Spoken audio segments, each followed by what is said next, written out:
Hello and welcome to the channel The Crime Addict. In today's video, we will explore the life and crimes of one of the most prolific serial killers in German history, called the Butcher of Hannover. Hannover is the capital and largest city of the German state of Lower Saxony. Its 535,000 inhabitants make it the 13th largest city in Germany. Hannover earned its reputation as a highly industrialized city, but its post-World War planning, preserved parks, public gardens, and woods earned Hannover a reputation as the Garden City. On October 25, 1879, Fritz Haarmann was born as the youngest of 7 children to Joanna and Olli Haarmann. From an early age, Haarmann was a quiet child who did not enjoy playing with other boys but rather enjoyed the company of his sisters, playing with dolls or dressing in his sisters' clothes. He developed a passion for cooking which made him very close to his mother. Haarmann was not particularly close to his father, Olli Haarmann. Haarmann Sr. was known for his short temper, very argumentative personality, and no time for his children. When Fritz Haarmann began school, he was known as a spoiled child and a daydreamer to others. He was well behaved, but unfortunately, his academic performance was lacking. He had to repeat a grade as his performance was below grade level. At 8 years old, he was molested by one of his teachers, but he has never discussed this incident with anyone. In 1894, Haarmann finished schooling and obtained temporary employment as an apprentice locksmith. Still, he did not last long and, by age 15, enrolled in the military academy, where he officially began his training in 1895. Haarmann's military career did not last long. As he initially adapted to the military lifestyle, he began to experience sporadic lapses of consciousness with the early signs of anxiety and neurosis. He was also later diagnosed with epilepsy. After his diagnosis, he discharged himself from the military and returned to Hannover. He was briefly employed at his father's cigar factory shortly after he returned home. Haarmann's criminal career started around the age of 16. He committed multiple sexual offenses, all involving sexual abuse of young boys. He was arrested in 1896 for the first time.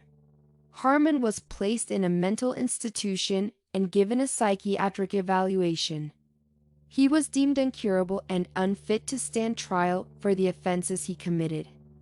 Haarmann was confined to a mental institution indefinitely. But he got lucky, and 7 months later escaped with the help of his mother to Switzerland, where he remained for the next 16 months. His criminal career continued after his return to Germany. After a brief deployment to Colmar in France, nothing stopped him from the life of a thief and a murderer.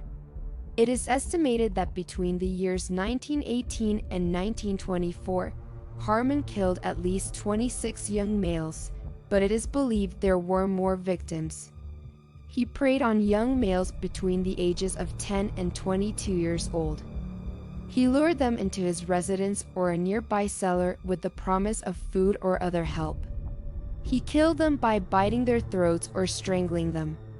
He later referred to biting his victims as a love bite. Their bodies were dismembered post-mortem and discarded in a nearby river line. In some cases, he just simply buried the remains in a park or nearby cemetery. His first known victim was Friedel Roth, a 17-year-old runaway who was reported missing in September 1918. Roth's family knew he befriended Haarmann. At that time, Haarmann was a police informant and referred to himself as Detective Haarmann. He even performed citizen arrests. When the police searched Haarmann's apartment, they found him sexually assaulting a young boy. However, the police were left empty-handed, and Haarmann later joked that he had decapitated Roth, and the head was hidden in newspapers behind the stove.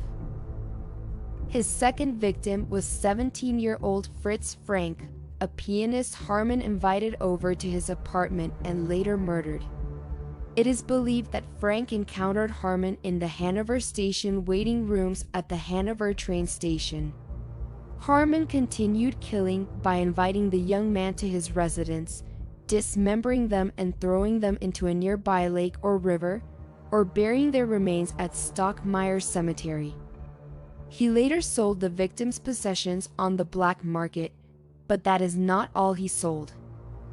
It is rumored that even though Haarmann was not a butcher and did not work or own a butcher shop, he peddled meat from the bodies of his victims as black market pork and later sold it. Haarmann was eventually apprehended when numerous skulls and skeletal remains washed up on the banks of the Rhine River. At his trial, Haarmann was called a sexual psychopath, a vampire, or a werewolf by the people of Hannover.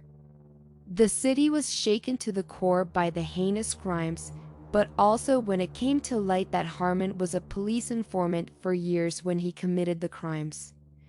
Haarmann was found guilty and sentenced to death by beheading. It is important to note that Haarmann killed his first victim in 1918. However, the other 26 murders that Haarmann was charged with occurred in 1923 and 1924, some of them only days apart. So what exactly happened from 1918 to 1923? Did Haarmann murder anyone during that time? And if not, what made Haarmann go on a killing spree in 1923 and 1924? I guess we will never know. What are your thoughts on this case? Do you think that Haarmann was mentally ill? Or was he just an opportunistic killer? Let me know your thoughts in the comments below. Thank you for watching. If you enjoyed this video, please subscribe and hit the like button.